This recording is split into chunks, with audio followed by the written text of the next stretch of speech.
Because today I can tell you that with business, most of the people aren't doing what I'm doing.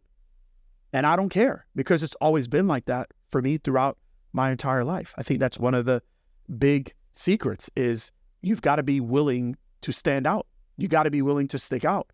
And I didn't have a choice, but that's just the way that it was.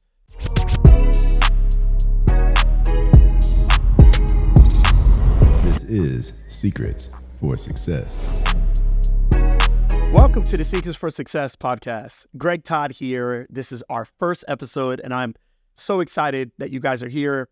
I'm assuming that the majority of you that are listening are coming over from the Wealth Code Secret. So I want to explain to you guys a little bit of why I'm doing this podcast and why the changeover. So just to kind of bring you guys back, my first podcast I ever did was Hot for Greatness.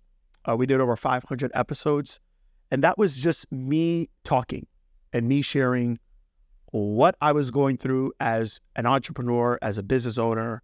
And then probably about 40 episodes in, I decided that I was going to start helping people grow their brand, help them grow their career and grow their business. So that's basically what I did with that. It was me just doing it every morning, and that was it. And then I decided, okay, I'm going to shift away from that. I am going to now do a new podcast called The Wealth Code Secrets, which we just finished our 300th episode. And again, that podcast was primarily me sharing tips, tricks, and what was going on in my life, and hopefully it helping you as well. But here's the reality. The reality is that my success that I've had over my time in business, and for those of you that don't know, I have created 3 businesses that have done over $1 million a year in 3 different industries. And I've created 5 businesses that have done over 6 figures per year in their business. So how did I do that? Well, I believe I did that through the grace of God and through God's provision over my life, because I've gone through a lot of different things, and He has allowed me to still be here alive on this earth. And so I'm grateful and thankful for all the experiences that I've gone through. But the reality is that that also happened through people. And the reason why I wanted to create the Secrets for Success podcast is that I didn't want this to be just about me. I wanted this to be about how I truly believe that I've been able to attain success. And I believe it's through learning from other people. And I want to bring on some of those special people throughout this podcast. And some of those people are going to be my spouse and my kids and mentors and coaches and people that I believe can inspire you. The reality is this: I am a mentor and a coach primarily in the healthcare space, but I never had a mentor and a coach in the healthcare space. I learned about business outside of the healthcare space. And the people that I want to bring on this podcast are people that are going to basically do for you what they did for me. And so I'm really excited about this. I'm really excited to share this stage with not just myself, but with other people. And I'm excited for you all to be able to meet them as we do the podcast. So you're going to be getting some episodes with just me, and we'll continue to do that. But you're going to be getting much more frequent episodes where I'm bringing in guests that I believe can bring a lot of value to you. So with that said, let's talk a little bit about who the host is and my journey. So I'm an immigrant, and I was actually born in Kingston, Jamaica. I was born September 20th, 1977. And I did not live in Jamaica for very long. My parents actually immigrated and moved to the States in January of 1978. So I was only in Jamaica for 4 months. But the culture that I was brought up in was a Jamaican culture. And one of the things that I think was so amazing about my childhood, and what I truly believe has set up some of the secrets for my success, is the fact that I have this Jamaican culture in me, but I was also exposed to life in America. So from when I left Jamaica and we came here, we lived with my grandparents because that's the best that my parents could do at the time. They were still trying to find their way, and my dad was working for a newspaper company called the Miami Herald, and we were living with my grandparents. And during that time, even though I was a little kid, I realized a couple things. I realized that, in the beginning, we needed help, right? We needed help. Like, we couldn't do it on our own the minute that we, decided to come over here to America. So sometimes you needed a little help, and there's nothing wrong with that. And that's what got my dad and got my mom off the ground. So we were able to do that, and we lived in an area called Norland, Florida. I wouldn't say it's a hood, but it definitely wasn't Beverly Hills. Let's just put it like that.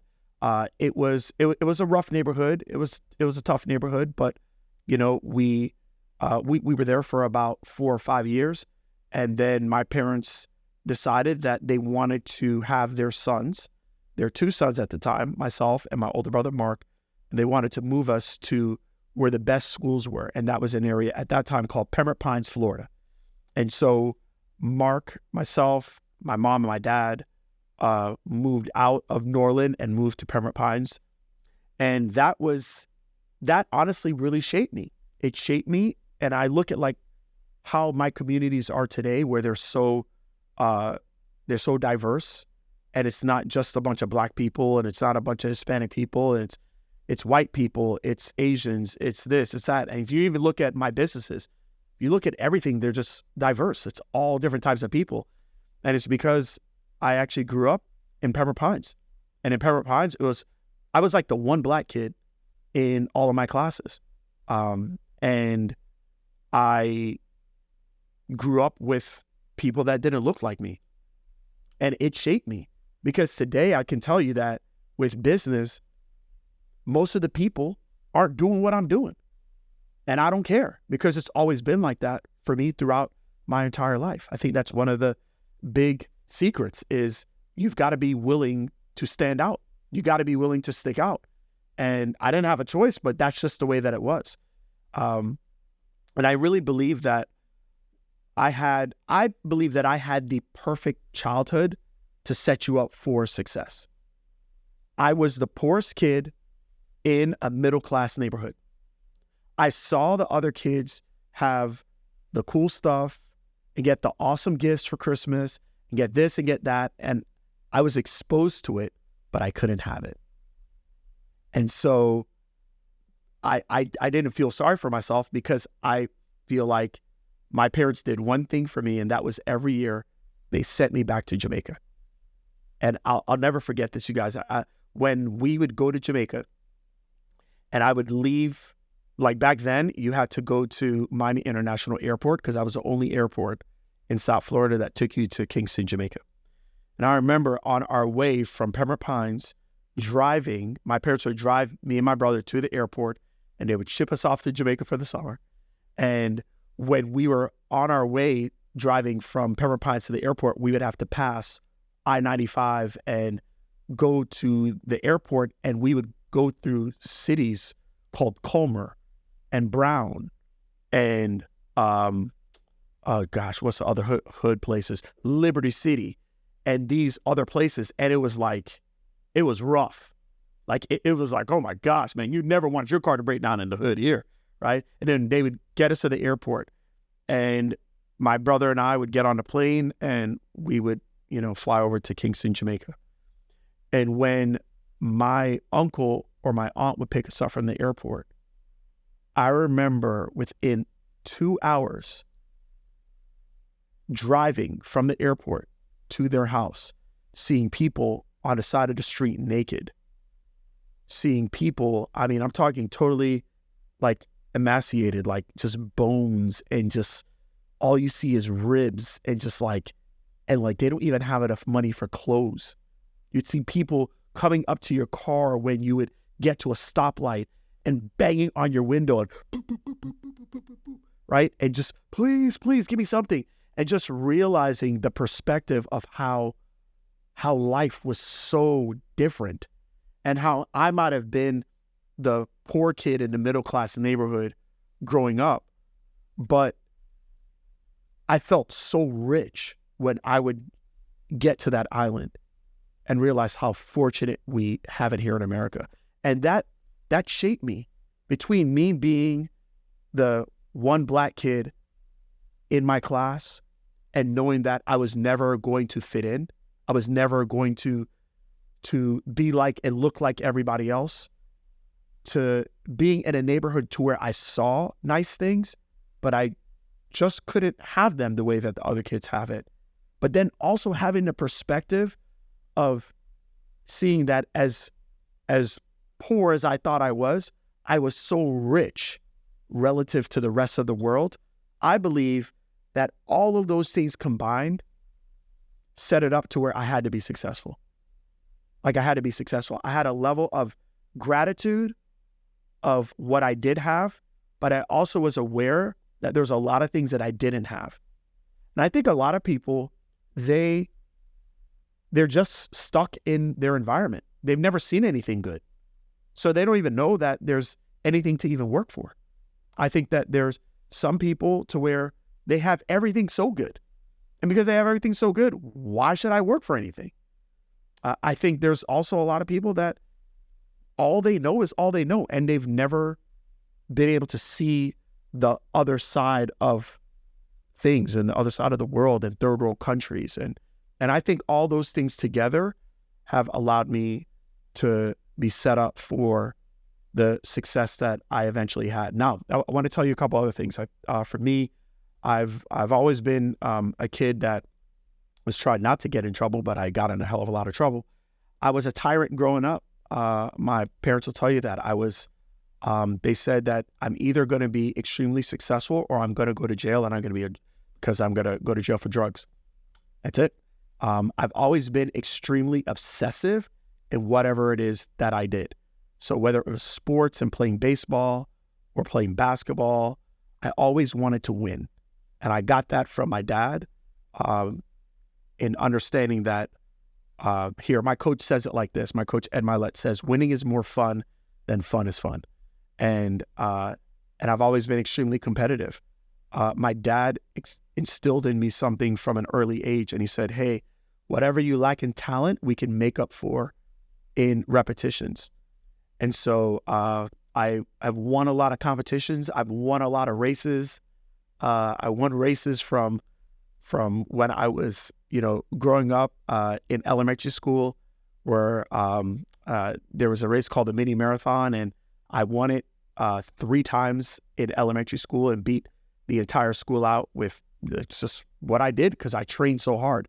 So my dad has always taught me discipline and how to train and how to work for anything that you want.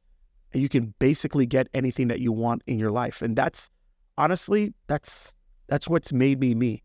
And so it's other people, it's other experiences that have shaped my environment. And this environment eventually has led to what it is that I'm doing today. But before I finish this, I want to tell you this. I have never had the intentions to be an entrepreneur. I went to school. I decided after seeing a few different things in my childhood that I did not want to be an entrepreneur because I always felt like entrepreneurship was too volatile. It was too up and down. I wanted to have a stable job. And even when I finished high school, I said, well, if I am going to go to college, I'm going to make sure that I go to college and get a job that is stable and that is secure. And so now it's just a matter of, what do I go to college for? My mom was a medical transcriptionist. She worked for an orthopedic surgeon. And when she couldn't do the work that they wanted her to do, because she wanted to go see my younger brother's games or whatnot, she would have me do it. She taught me how to type. She taught me how to, and I was able to type like 50 to 65 words a minute at my peak. And basically, when she would go to my younger brother's games, his baseball games, I would actually do the work that she was supposed to do for the orthopedic surgeon's office that she worked for. And so I started to fall in love with anatomy and with the human body. But I knew that I wanted, what was most important to me was that I had a job that was stable and that was secure. And so that was the reason why I did decide to go to college, and I decided to become a physical therapist. I was the only brother of my 3 brothers. I was the only one to not get a scholarship for college. My grades were just average. And I remember my parents saying to me, Greg, we don't know if you're necessarily college material. So you didn't get a scholarship like your older brother. At that point, my younger brother wasn't in college yet. But what we'll do is this. If you want to go to college, you're going to have to help fend for yourself. And you're going to have to pay for some of your college. And so that was the greatest thing that ever happened to me, because I was making about $5 an hour with my job. Actually, even less than that. I was making just under $5 an hour with my job. And I had to pay for my college classes, or at least pay for some of it at FIU. And because I had to pay, there was a level of commitment that I went into college with that I don't think most people go to college with, because they're either getting loans and it's not coming out of their pocket. But I had to work at my job as a janitor at TJ Maxx. I had to work and clean toilets and clean crap off the seats to be able to learn. And it was the first time in my life that that happened. And in college, it was the second time I ever got straight A's. The first time was in 4th grade one time. I got straight A's in college because I was committed. And that's why I make people pay to work with me, is because I know that when you pay attention, and there's a level of commitment, and you won't mess around. And so I went into college knowing that, okay, I'm going to do this physical therapy thing, and I'm doing this physical therapy thing so that I don't ever have to work for myself, and I don't ever have to be a business owner like I saw my dad do as he left the Miami Herald and went on to business. I didn't want the marital struggles and the pain that my dad had, and so I decided this was the direction I was going to go.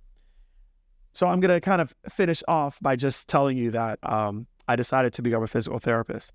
And while I was in college and made that commitment to become a physical therapist, one of the biggest shifts in my life happened, and I met this little young girl named Kiwana Simpson. And so you're going to hear a little bit more about Kiwana on the next episode. And she is the reason why I decided to play a different game than most people are playing. But